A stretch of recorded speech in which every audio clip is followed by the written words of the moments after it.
p.m. Breaking Red Sea attacks news. Breaking Red Sea attacks, missile and drone strikes by Iran-aligned Houthi rebels continue targeting commercial vessels and military ships in the Red Sea and Bab el-Mandeb Strait. And on July 1st, Israel intercepted a missile launch from Yemen toward Israeli territory. Houthi forces claimed the strike was in support of Palestinians in Gaza. Israel responded with threats of naval and air blockade against Yemen if attacks persist. Operation Prosperity Guardian and EU's Operation Aspides are ongoing protective naval missions, but ship attacks remain frequent. UNSC Resolution 2768 extended mandatory monthly reporting of Houthi attacks and urged an end to these assaults. Is this fragment of World War III, I ask? Not yet, but analysts warn the pattern, conflicting strikes, Iran's backing of Houthis, and U.S. escalation could spiral if Washington intervened any further, according to Hindu Sustained Times.com and one other reputable source. With the tensions with U.S. and Iran, Houthis have vowed to target U.S. vessels if America enters a conflict against Iran alongside Israel.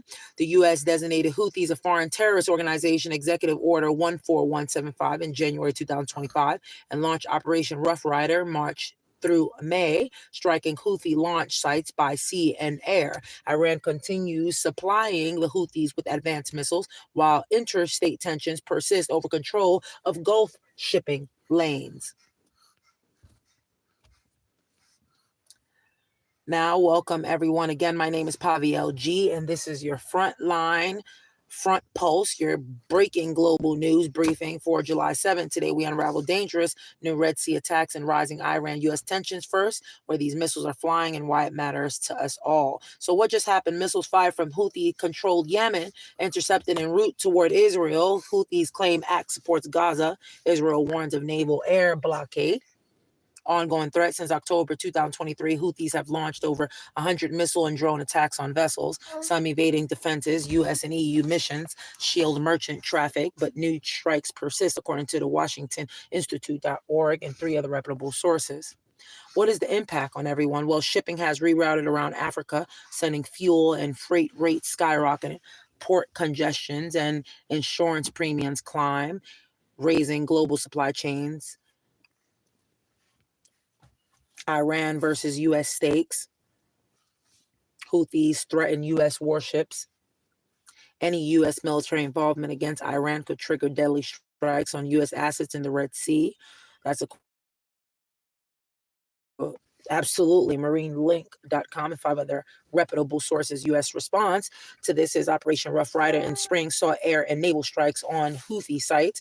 Washington has branded Houthis a terrorist organization and sanctioned their backers, including key shipping firms. Iranian backing, Tehran continues arming the Houthis with missiles and drones, triggering warnings over a regional escalation toward broader war. So could this trigger World War III, I ask? So far, the conflict is localized, though high stakes. Risk of miscalculation is rising if U.S. expands strikes or Russia, China take sides. Brokers say Gaza ceasefire might defuse tensions, but as long as Iran, Israel, and U.S. rivalry persists, maritime conflict endures.